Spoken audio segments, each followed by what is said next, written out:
Hey there everyone, this is Samuel Johnson and welcome back to the Steven Universe Retrospectives, and today we're going to be discussing episodes 39 and 40 of Steven Universe, Future Vision, and On the Run. And as always, let's talk about the plot of the odd-numbered episode first. In the case of Future Vision, in this episode we actually learn of a new ability, well, not a new ability, but an ability that Garnet has that has been hinted at in previous episodes every now and then. In this case, an ability called, as the title implies, Future Vision. In the case of how Future Vision operates is that instead of it being like the standard ESP where someone can see into the future, in the case of Garnet, what she sees are multiple futures, multiple possibilities, multiple timelines for how certain events may occur.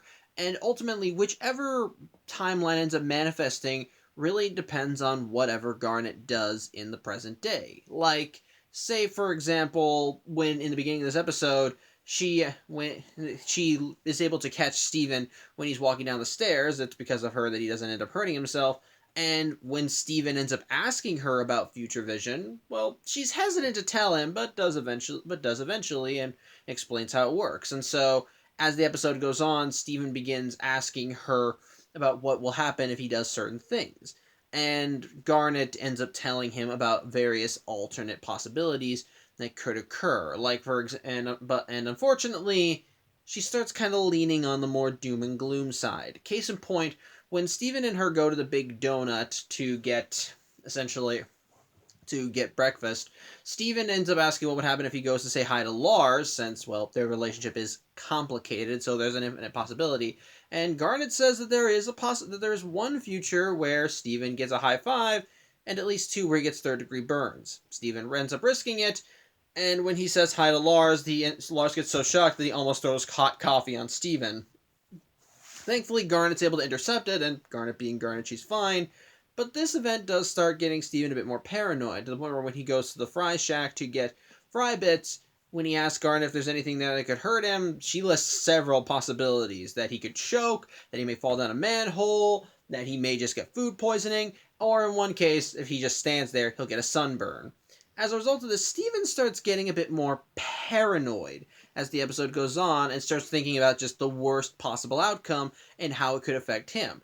And it gets to him so badly that he just kind of starts freezing up, and he can't even do something as simple as preparing his lunch, which Garnet does try to lighten the mood about, but, well, it's not exactly helping. She can't really do much to help Steven at that time as he gets more paranoid, because at one point Pearl, and Amethyst are going to go off to a mission, and Garnet tells Steven that that's fine, she can't always be there to protect him, but he'll be fine. Before she goes on the mission, she warns Steven to not go on the roof no matter what happens, which Steven tries to heed this advice, especially since it's in the middle of a thunderstorm.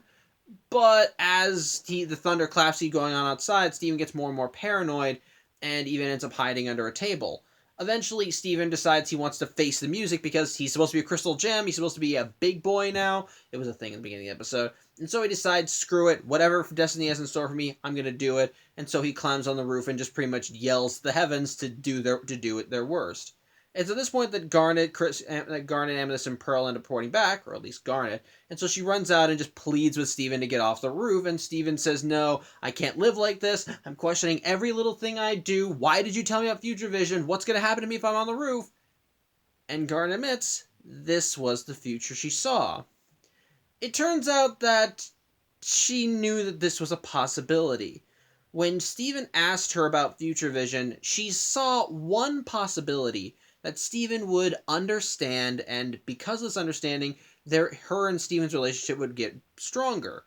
But there was also this chance that Steven becomes so emotionally paralyzed by fear of the future that this would be the exact situation he'd end up in. So Garnet took a risk anyway, and, well, now she sees that, and now this has happened. As a result, she actually feels remorseful. She apologizes to Steven, says that she took a risk on him and it's clearly hurt him.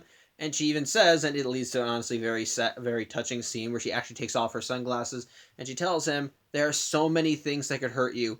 I'm sorry that I was one of them, or I don't want me to be one of them." This finally does get to Steven as he realizes, I'm kind of being ridiculous, aren't I?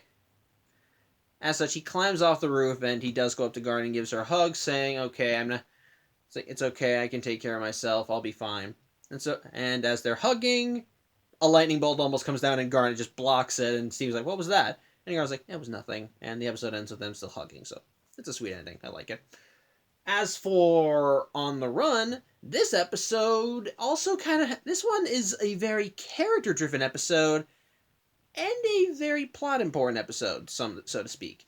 In this case, while Steven's just kind of going around doing his own thing, or in this case, reading a book series about they're called the No Home Boys, about these two boys that are on the run, don't have a home, and just go around solving mysteries and so forth. The gems have been busy gathering Paradox Robonoids. Basically, while they may be inactive, they don't want the Robonoids coming back online and repairing the Homeworld War, because, well, if Homeworld gems want to get back to Earth, it's not a good thing. After all, as such, Steven does want clarification as to what this means, and as such, the gems, well, they kind of leave some Pearl leaves some details vague, but she does explain to Steven that a long time ago, a bunch of bad gems came to Earth and did some very bad things. And as such, and some gems, like Steven's mom, Pearl and Garnet, didn't like that they were doing those bad things, and, well, and because of this, it led to them essentially kind of being trapped on Earth. They had to choose Earth over their homeworld. As a result, Steven, being Steven, that means we're like the No Homeboys, right? Which Pearl just kind of brushed off, saying, "Steven, we're literally standing in your home." But as Pearl and Garnet take the remaining Robonoids and just bring them off to God knows where, Amethyst seems to be affected somewhat. As such, Steven ends up trying to say, "I wish we were like the No Home Boys," and Amethyst says, "Yeah, I do too. Let's do it." And so Steven kind of jumps on this, and so he and Amethyst pretend to be on the run, which leads to a song sequence called "On the Run," which is essentially a montage of them leaving the temple and going out of Beach City and just traveling. It's a catchy song, very bouncy, very nice, and full of energy. It's overall nice, and it ultimately concludes with Steven and Amethyst on a train. Although there is one lyric about how when Amethyst sings about how home is not a place she's ever known. But once the song is over, yeah, the minutia of being a no homeboy is kind of worn off for Steven, so he just wants to go home. However, Amethyst says she's not exactly done pretending, and it's clear that she's a bit more into this than Steven is, to the point where where it doesn't look like she's having fun. It looks more like she's actually kind of upset about something. As such, Steven tries relaying to her that, you must be you guys are from space, but she's like, "No, I'm not from space. I'm not from Homeworld, or whatever they're from." And so Steven wants clarification, and so Amethyst decides to show Steven where she's from. And as such, she brings Steven to a very dark place. It looks like a canyon full of where it looks like just by entering it looks like that it's just dead. As once they enter this cavern, there's like green grass, and then suddenly there's just this big giant canyon where any life that is there is just brittle. As when Steven walks in, he steps on a stick, and it crumbles to dust under his feet. And as Steven walks in, Amethyst soon reveals what the place is called. It's called a kindergarten. And this is where Amethyst is from. Now, when Amethyst sees this, she acts like, "Oh, this is just nice. I used to be here. This is my sitting rock, that was my punching rock, and that was a rock I threw into two rocks." But Steven is clearly a bit uneasy, especially since as he looks around the kindergarten, there's a bunch of things there that just seem off. It feels like a graveyard in a way, especially since there are also that around the entire site are these big tube machines with like diamonds on their tops and drills on the bottom. They're not moving, but when Steven questions Amethyst about them, she says, "Oh, that's just old gem stuff." And as they're walking around, Amethyst says, "Hey, look, this is the hole I popped out of." And sure enough, there's a hole that's Amethyst size that she just slides right back into. And when Steven says, "Wait, this is where you came from?" Amethyst says, yeah, I just popped right out of this. And resulting in Steven's taking a few steps back and seeing that there are a bunch of other holes in the canyon. Steven is starting to get a bit more concerned about this, but that concern kind of gets interrupted when a nearby warp pad activates and Pearl arrives. Amethyst immediately hears this and and just gets a little more and goes back into grouchy mode. And when Pearl arrives, she says, "Garnet said you were here, but I didn't want to believe it," and so Pearl immediately starts grilling Amethyst for why she would bring Steven here. He's not supposed to see this yet. He's not prepared. And Amethyst immediately says, "What? You want me telling about the bad thing?" As such, Steven does want clarification. Pearl tries shutting Amethyst up, but Amethyst continues going on because she's not. It's clear that that she's not in a good place right now, and Amethyst further exposits via just act in her usual joking manner that this is a bad place where bad gems came and made more bad gems. But it's okay. They stopped it. They fixed everything. They made sure to stop all the bad gems so they couldn't make any more bad gems like Amethyst. Yep, this was one of the bad things. Essentially, this is one of the reasons why the crystal gems wound up fighting back against Homeworld. They were using Earth to colonize and create more gems. Unfortunately, though, as you can see, it's not exactly a good process, as the whole area, the kindergarten, is dead. And considering the number of holes, there were a lot of bad gems that came out of this. The only problem is, one of those gems was Amethyst. And while Pearl and Garnet went along with Rose in the scheme to shut this place down, Amethyst came from this place. That she used to live here. And as a result of this, she sees herself as a mistake, as part of the problem. And it's why this whole time she's been upset. Because once Pearl talked about the bad place, Amethyst immediately began thinking that Pearl was talking about her. And when Pearl tries shutting Amethyst down when she goes on her rant, Amethyst reacts violently and attacks Pearl, leading to a fight between the two, which, while very nice choreographed and showing their kind of difference in fighting styles, is also clearly fueled by rage, as Pearl is clearly fighting back and using her usual elegance and style, while Amethyst is just attacking with blind rage. And while Steven does try and get in the middle of them, well, Amethyst keeps knocking him aside. And I don't mean like, say, get out of the way, Steven. It's like she literally picks him up and throws him aside. Another time, she throws one of her whips and ties his legs so he can't get in the middle. And it's just and throughout the whole thing, she just keeps going after Pearl. And while Pearl tries to tell Amethyst, stop, you can't beat me, Amethyst says, I don't care. I don't want to just stand by and keep hearing you talk about all the things that I hate about myself. And as the fight reaches its zenith, she managed to kick her into one of the machines, and yeah, Amethyst is at this point in tears because she's ashamed of this place and she's ashamed that she's a part of it, and she hates the fact that Pearl just keeps referring to it as bad because this is where she came from. And as she said, she never asked to be made. However, that kind of gets tabled as, in the midst of the fighting, one of the machines wound up getting damaged and ends up almost falling on Steven, Pearl, and Amethyst. Steven managed to put his bubble up to protect him and Pearl, but Amethyst is unfortunately is stuck outside, and as Steven tries getting her to come closer, she instead just runs away. Thankfully, as a machine falls down, Steven and Pearl are left unharmed, but they don't know where Amethyst is.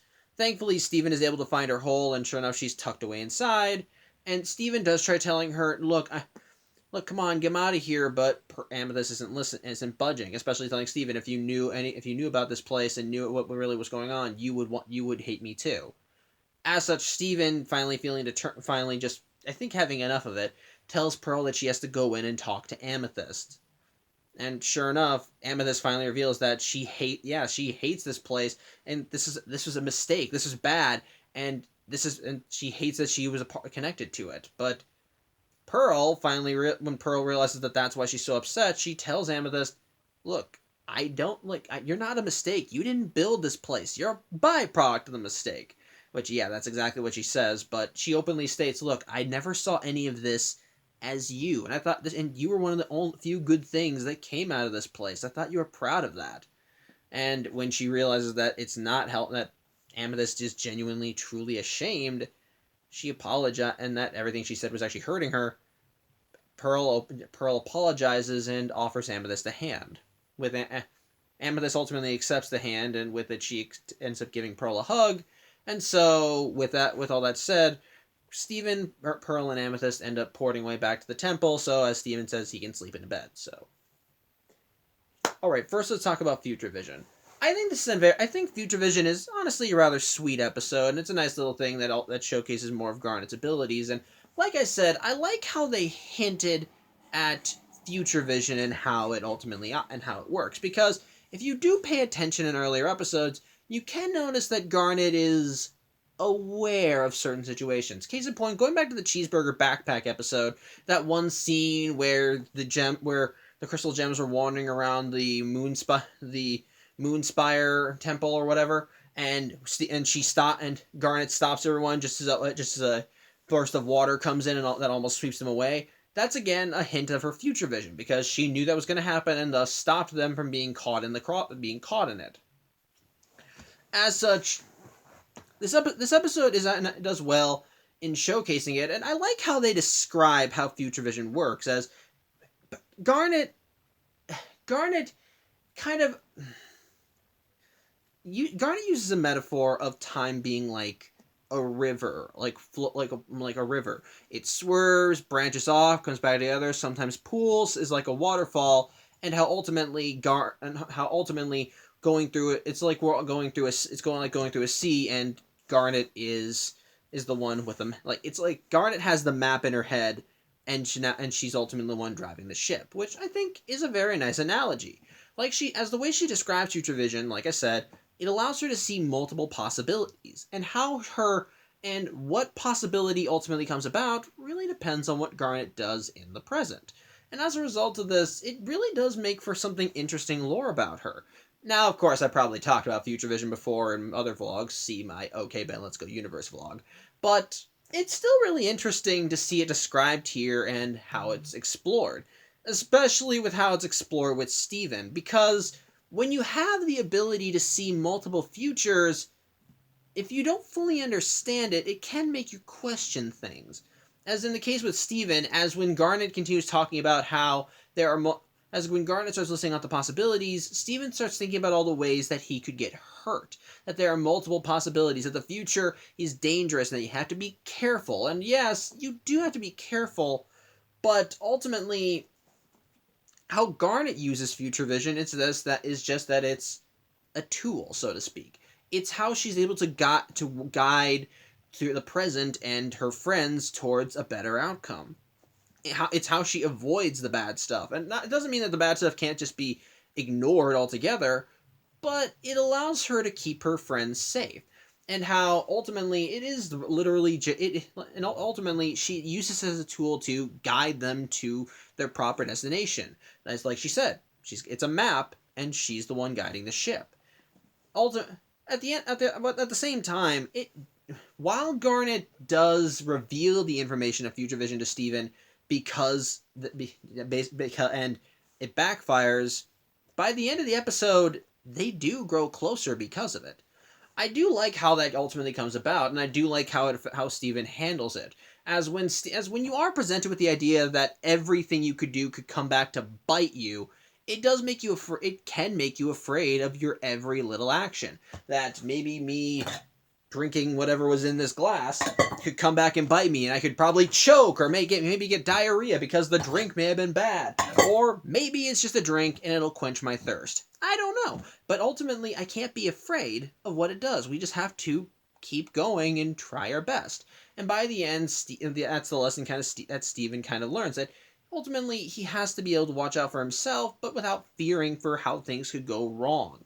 I do like that, and I think it's sweet. And at the same time, I do like how it ultimately continues evolving Garnet and Steven's relationship, and showcases some very sweet stuff. As Garnet, while definitely coming across as the more stalwart of the crystal gems, clearly cares about Steven the most. She empathizes with him more. She talks to him more. She actually treats him like, well, like her son.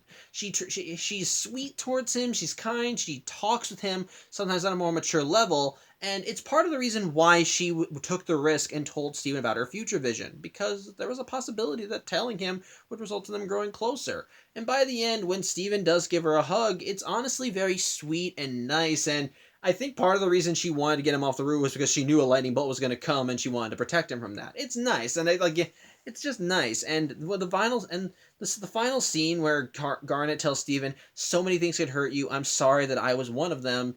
It looks just so bare and very, well, it looks so bare and just emotional. Garnet usually looks so stalwart with her sunglasses on, but the fact that she takes them off, she looks like she's trying, just from the way she looks at Steven, you can see in her eyes that she's begging with him, pleading with him to just calm down. Because she's sorry. She just wants to be there for him. It's just very sweet and kind, and the way it ultimately ends with Steven just going up to her and giving her a hug, and her still doing her best to protect him. It's sweet, and I love it. I love it. It's a very emotional thing, and it does well in further advancing both of their characters while also introducing new lore for the show. So I dig it. I like it. And as for On the Run, this one is plot important because it continues further revealing details about the crystal gems and their history with, well, other gems. Now, at this point, you can pretty much figure out that the gems are not from Earth. They talk about Homeworld, how they had warp paths that allow them to transport to other planets. And when we saw Lapis, she flew off planet, and they wanted to stop the Homeworld gems from coming back to Earth. As they even mentioned, they chose Earth over their homeworld. So, yeah, at this point, you can pretty much figure out that gems are aliens. But what I like is that this further hints at why the crystal gems are so insistent that are afraid of so many other gems. Why they're probably afraid when Lapis got out of the mirror. Why they're cautious when she got off planet, and why they were afraid when Peridot came back. Because as you saw with the kindergarten, that place is fucking creepy. Throughout the whole kindergarten, you see the remains of these machines, deactivated, their lifeless husks strewn about the entire area, and to help exemplify it, there's no light, there's no life, it is dead. And the only other signs that there was anything here are the holes all across the kindergarten. All of them looking like people. It's terrifying. It's unnerving. And to know that the gems were that the gems were using this to build more gems, and that this is the outcome when they do that, it's creepy, and it helps shed a light on what the conflict was and how it was, and what the conflict was with the gems that ultimately put them at odds with their own people. I like that. It's very creepy. It doesn't give us every detail still, but it's enough that you start to realize, okay, yeah, maybe there's a reason why the gems are afraid. But to make matters better, not only does this help give a view into what's going on behind the scenes, but also gives us more character dynamics and continues on with story arcs. In this case, Amethysts. Amethyst is still consistently one of my favorite gems just for her story arc, and this ultimately showcases just more of her self-loathing. Because the instant Pearl starts mentioning the bad things that the gems were doing on Earth, Amethyst just clams up. And the more just Pearl callously talks about, it was bad, we stopped it, it's all good now, the more you can just feel Amethyst's anger rising. Because ultimately, while she is one of the good guys, the bad thing that the gems had to stop was what created her. And as you consistently showcase in the show, the crystal gems are not on good terms with other gems. As they say, this place, the kindergarten birthed bad gems, so to speak. Soldiers, more people that could potentially cause harm, that hurt the earth just by being born. And Amethyst was one of those soldiers, was going to be one of those soldiers, because, spoiler, she spent too much time in the ground. I'll get to that in a later episode. But ultimately, imagine just how much Amethyst has to do to keep herself calm, to keep herself from losing it. Because Amethyst, while being a very chipper character, when you see this, you can kind of understand why she got as defensive as she did. She was because she starts acting in outright anger and hostility towards Pearl once she begins talking about the kindergarten. Because in Amethyst's mind, it's like Pearl is telling her, "You were a mistake. You are a monster. You don't deserve to be with us." And you can just see how much that's hurting Amethyst to the point where she does run away, and when Pearl comes chasing after her, she just attacks her because she thinks Pearl hates her. And the more she just wants to be accepted, and the more she just tries, and essentially it feels like she's directing all the anger towards her that she has towards herself towards Pearl, which is how violent she is. She sees herself as a problem, as one of the bad guys, someone that doesn't deserve to exist. And honestly, I relate to that in a way. I've felt that before myself. Because I have there are things about my own life that I regret. Things about my own life that I wish I could go back and undo, but ultimately I still did, or I was a part of, or I said. And those things haunt me to this day. They will occasionally pop up, and I think to myself, I'm a bad person. And it hurts. It hurts a lot. But with Amethyst, I can when I see Amethyst reacting the way she is, I think I feel like I look at that and I think, I've been there. I know that feeling. And seeing the pain that she's going through when she pretty much is telling herself, that she's a monster, that she doesn't deserve to exist, that that she was a mistake. You can just see it's hurting her inside, and just how much. And it makes you wonder how much. What did she do? How much pain does she have to go through? How much does she have to go through? Like, what does she have to do every day? Like, imagine going through every day in life having those feelings, and it helps explain exactly part of why she probably has the attitude she does. She acts the most callous and fun and relaxed because deep down she's hurting.